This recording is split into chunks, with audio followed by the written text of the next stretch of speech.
नमस्कार, AB star news देख रहे हैं आप और मैं हूं आपके साथ सोहन सिंह। आसमानी आफत का सितम। दरअसल मॉनसून सीजन में उत्तराखंड की कहानी कुछ इसी तरह की रहती है। मॉनसून सीजन शुरू होते ही उत्तराखंड में आपदाओं का सिलसिला भी शुरू हो जाता है। जगह जगह लैंडस्लाइड की घटनाएं सामने आती हैं, जिसकी वजह से लोगों को भारी मुश्किलों का सामना करना पड़ता है। घरों में दरारें पड़ जाती हैं। ऐसी ही एक खबर पिथौरागढ़ से भी सामने आ रही है, जहां एक बादल फटता है और देखते ही देखते पूरा गांव खत्म हो जाता है।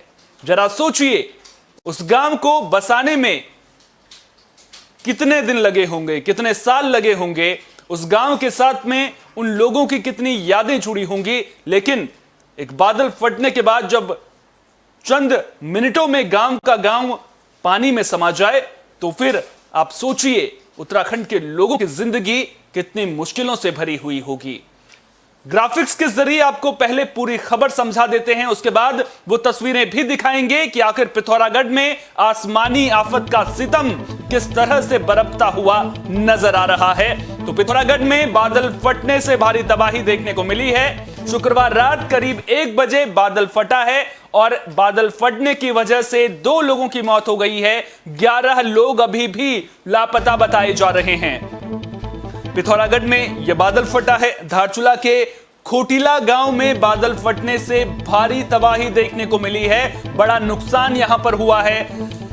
ग्वाल गांव और धारचूला मल्ली बाजार में घरों में मलबा और पानी घुस आया है, जिसकी वजह से लोगों के घरों का सामान खराब हो गया है। कई जगहों पर तो जो मकान हैं वो ही पानी में समा गए हैं। वो तस्वीरें भी थोड़ी देर में हम आपको दिखाएंगे। बादल फटने से करीब 30 घर क्षतिग्रस्त होने की जानकारी अभी मिल रही है। डीएम ने भी ये जानकारी दी है। जरा सोचिए कि जिन घरों को नुकसान हुआ है, जो लोग उन घरों में रह रहे थे, उन लोगों को कितना बड़ा आर्थिक नुकसान तो हुआ ही है, लेकिन उन घरों के साथ में जो लोगों की यादें जुड़ी हुई थी, वो यादें कहीं ना कहीं इतनी कीमती थी कि उनकी भरपाई करना मुश्किल है। साथ ही साथ लोगों के सामने अब आगे जिंदगी को दोबारा शुरू कैसे करना है, इसका खतरा भी लगातार बना हुआ है, क्योंकि चुनौतियां अब जिंदगी बड़ी उनके सामने पेश करती हुई नजर आ रही है। इसके अलावा नेपाल के लास्कू के पास बादल फटने की वजह से भारी तबाही हुई है, और जहां पर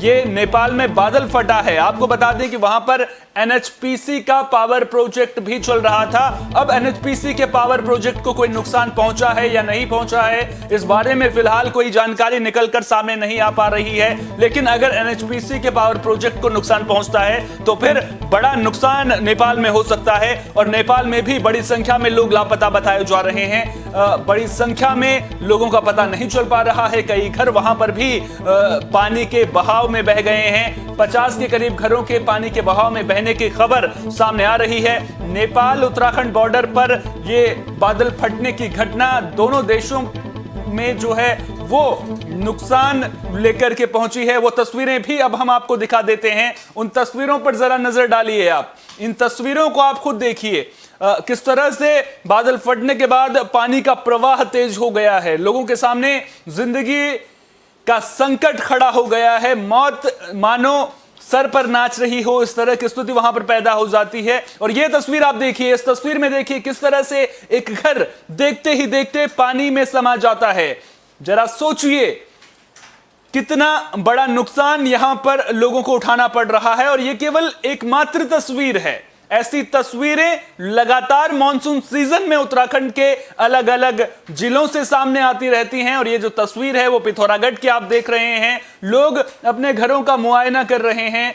जिन घरों में दरारें पड़ गई हैं वो लोग सवाल पूछ रहे हैं कि आखिर अब भरपाई कैसे होगी। ऐसा नहीं है कि सरकार के द्वारा मदद नहीं दी जाती है, लेकिन वो मदद क्या लोगों तक समय पर पहुंच पाती है, यह भी बड़ा सवाल बना हुआ है। तस्वीरों में आप देखिए किस तरह से लोगों के मन में डर नजर आ रहा है। पानी का तेज बहाव लोगों को डरा रहा है।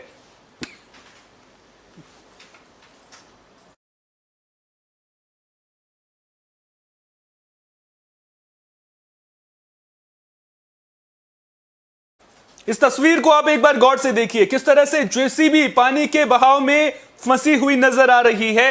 राहत बचाव के काम के लिए जेसीबी की मदद ली गई थी, लेकिन देखिए किस तरह से पानी के बहाव के सामने जेसीबी भी नतमस्तक नजर आ रही है। जैसे ही बादल फटने की जानकारी प्रशासन को मिलती है, प्रशासनिक अमला मौके पर पहुंचता है, राहत बचाव का काम भी शुरू कर दिया जाता है। लेकिन यह आपदा कई जख्म पिथौरागढ़ के लोगों को दे गई है, जिनकी भरपाई फिलहाल होना मुश्किल है। वक्त के साथ में ही इन जख्मों की भरपाई हो पाएगी, लेकिन ये जख्म अपने निशान अपने साथ में जरूर छोड़ जाएंगे।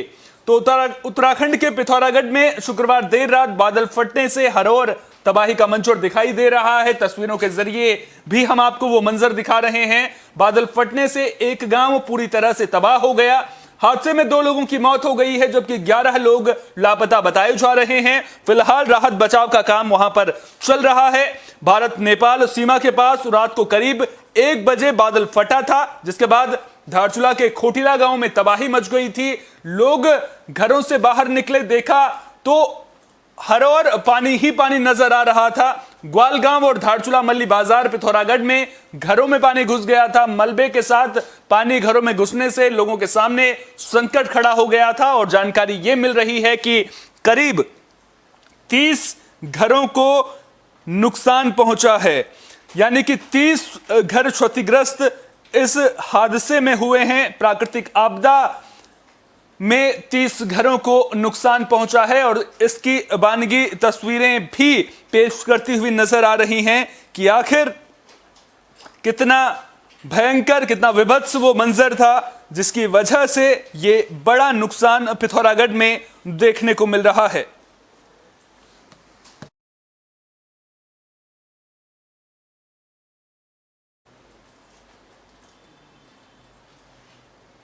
तो पिथौरागढ़ में आसमानी आफत का सितम देखने को मिल रहा है और ये मात्र पिथौरागढ़ की ही तस्वीरें थी जो आपकी स्क्रीन पर आपने देखी। ऐसी तस्वीरें मॉनसून सीजन में हर जिले से सामने आती हैं और इस बार की प्राकृतिक आपदाओं में आंकड़ों के लिहाज से आपको बता दें कि उत्तराखंड का एक भी जिला ऐसा नहीं था जहां से मौत की खबरें सामने नहीं आई थी। हर जिले से मौत के मामले सामने आ रहे थे और जब मॉनसून सीजन शुरुआत इसकी होती है उससे पहले तमाम तैयारियां की जाती हैं। आपदा प्रबंधन विभाग पूरी तरह से मुस्तैद नजर आता है, लेकिन उसके बावजूद प्राकृतिक आपदाओं पर इंसानों का जोर नहीं रहता। लेकिन उससे भी बड़ा सवाल यह कि आखिर जो ये घटनाएं होती हैं, लैंडस्लाइड की घटनाएं सामने आती हैं, बादल फटने की घटनाएं सामने आती हैं, उनमें से कितनी घटनाओं को हम रोक सकते हैं, यह सवाल बड़ा है। आपदा प्रबंधन विभाग मुस्तैद जरूर रहता है। चलिए माना कि बादल फटने की जो घटना है उस पर हम अंकुश नहीं लगा सकते हैं, लेकिन कुछ ऐसी घटनाएं जरूर होती हैं जिन पर अंकुश लगना बेहद जरूरी है। बात अगर लैंडस्लाइड की घटनाओं की करें तो लगातार जिस तरह से पहाड़ों का कटान हो रहा है उसकी वजह से लैंडस्लाइड की घटनाओं में इजाफा देखने को मिलता है। और उससे भी बड़ा सवाल ये कि आखिर जो ये घटनाएं होती हैं इन्हें प्राकृतिक आपदा कहकर कब तक हम पल्ला झाड़ते रहेंगे। केवल आज की घटना के लिहाज से मैं ये नहीं कह रहा हूं जो तमाम प्राकृतिक आपदा की घटनाएं सामने आती हैं, क्योंकि जब प्राकृतिक आपदाएं होती हैं तो उसके लिए इंसान कहीं ना कहीं जिम्मेदार रहता है। उम्मीद करेंगे कि कुदरत के साथ खिलवाड़ करना इंसान बंद करेगा, तभी कहीं ना कहीं इन प्राकृतिक आपदाओं से उत्तराखंड जैसे राज्यों के लोगों को निजात मिल सकेगी। लेकिन फिलहाल आसमानी आफत का सितम उत्तराखंड में लगातार जारी है। लगातार कई जिलों में बारिश का सिलसिला जारी है, जिसकी वजह से रोजमर्रा की जिंदगी प्रभावित होती हुई नजर आ रही है। बात पिथौरागढ़ की करें तो बड़ा नुकसान पिथौरागढ़ में जरूर देखने को मिल रहा है। उम्मीद करेंगे कि प्रशासन राहत बचाव का काम जल्द से पूरा करेगा और उसके बाद प्रभावितों तक समय रहते मदद भी उन तक पहुंचाई जाएगी। फिलहाल के लिए इस खास पेशकश में इतना ही। देश दुनिया की तमाम अहम खबरों के लिए बने रहिए AB स्टार न्यूज के साथ, क्योंकि यहां पर खबरों का सिलसिला कभी नहीं थमता।